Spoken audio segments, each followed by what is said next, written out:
Hai teman-teman guru Indonesia, welcome back to my channel. Pada video kali ini, kita akan belajar tentang cara menambahkan cohort pada LMS Moodle kita. Pada video sebelumnya, kita telah berhasil menambahkan user secara massal pada LMS Moodle kita. Maka pada video kali ini, kita akan mengelompokkan user tersebut dalam sebuah cohort. Perlu teman-teman ketahui bahwa cohort merupakan kumpulan user dalam LMS Moodle kita yang kita kelompokkan dalam kategori tertentu, baik berdasarkan identitas user ataupun berdasarkan ketentuan yang lain.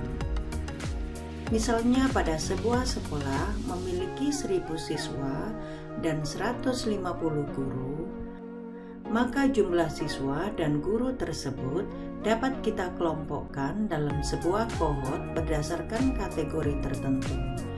Misalnya kita bisa mengelompokkan siswa dalam masing-masing cohort berdasarkan jurusan yang diambilnya atau berdasarkan kelompok mata pelajaran tertentu.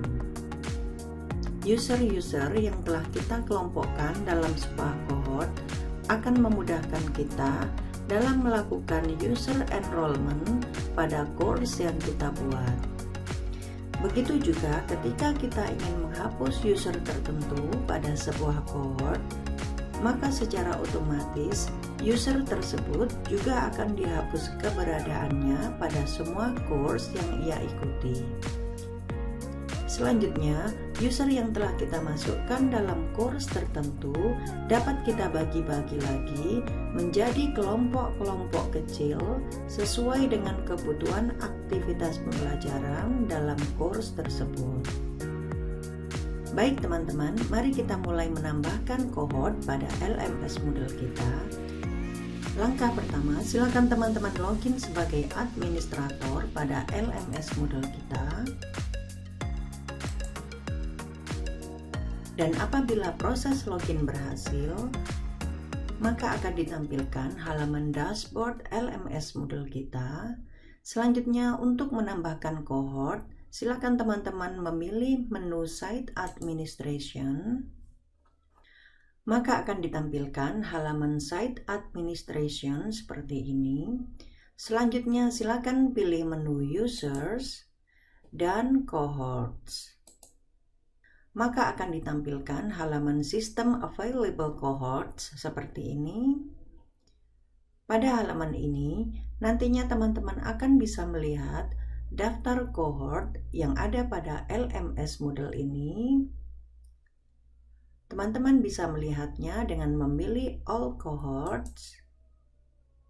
Dan pada kolom name, silakan teman-teman mengetikkan nama cohortnya. Misalnya saya akan membuat cohort dengan nama 20 Teknik Komputer Jaringan 1, misalnya seperti ini.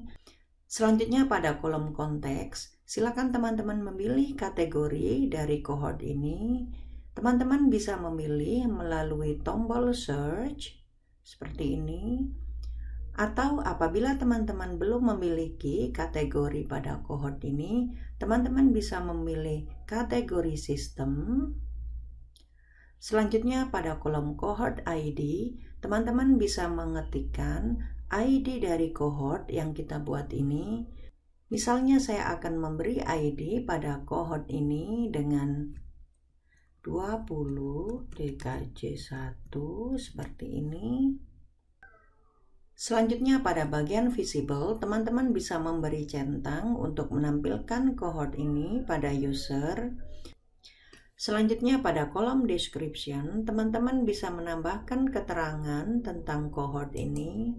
Misalnya saya akan memberi deskripsi dari cohort ini dengan cohort kelas 10 teknik komputer jaringan angkatan tahun 2020-2021 seperti ini.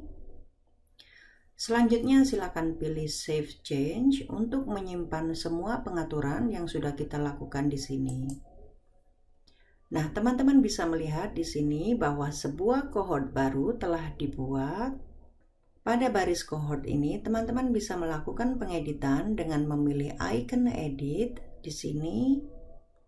Selanjutnya pada bagian cohort size, teman-teman bisa melihat jumlah user yang mengisi cohort ini.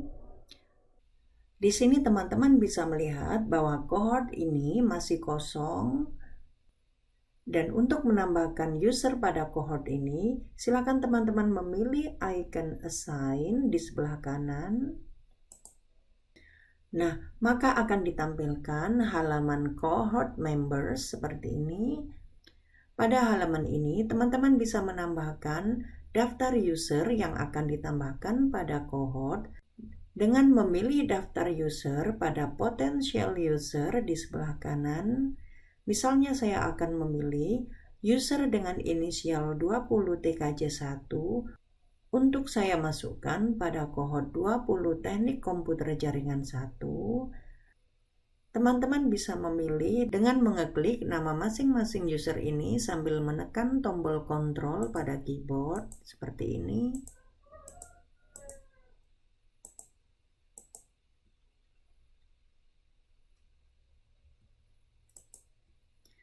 Selanjutnya, untuk menambahkan nama yang sudah kita pilih pada cohort ini, silakan teman-teman memilih tombol Add. Nah, maka daftar nama yang sudah kita pilih akan dimasukkan pada kolom current user seperti ini. Dan apabila teman-teman ingin menambahkan lagi, teman-teman bisa memilih lagi daftar nama yang akan kita masukkan pada cohort, misalnya ini. Nah, seperti ini. Nah, di sini terdapat informasi bahwa ketika kita menghapus user pada sebuah cohort, maka secara otomatis user tersebut juga akan dihapus keberadaannya dalam semua kurs yang dia ikuti. Selanjutnya, apabila teman-teman sudah selesai menambahkan user pada cohort ini, maka teman-teman bisa kembali pada cohort. Silakan klik back to cohorts. Nah, pada kolom cohort size, teman-teman sudah bisa melihat jumlah user yang sudah kita tambahkan pada cohort ini. Selanjutnya, pada kolom edit, teman-teman bisa melakukan pengaturan pada cohort ini. Misalnya, apabila teman-teman ingin menyembunyikan cohort ini, teman-teman bisa memilih icon hide. Atau apabila teman-teman ingin menghapus cohort ini, teman-teman bisa memilih icon delete di sini. Atau apabila teman-teman ingin melakukan pengaturan pada cohort ini, teman-teman bisa memilih icon edit. Selanjutnya, teman-teman juga bisa membuat cohort secara massal dengan memilih menu upload cohort. Nah, pada halaman upload cohort ini, teman-teman bisa mengunggah cohort secara massal pada LMS Moodle kita. Baik teman-teman, untuk materi upload cohort akan saya bahas pada video tutorial selanjutnya. So, stay tune di channel ini ya. Jangan lupa like, komen, dan subscribe supaya teman-teman tidak ketinggalan update video terbarunya. Terima kasih.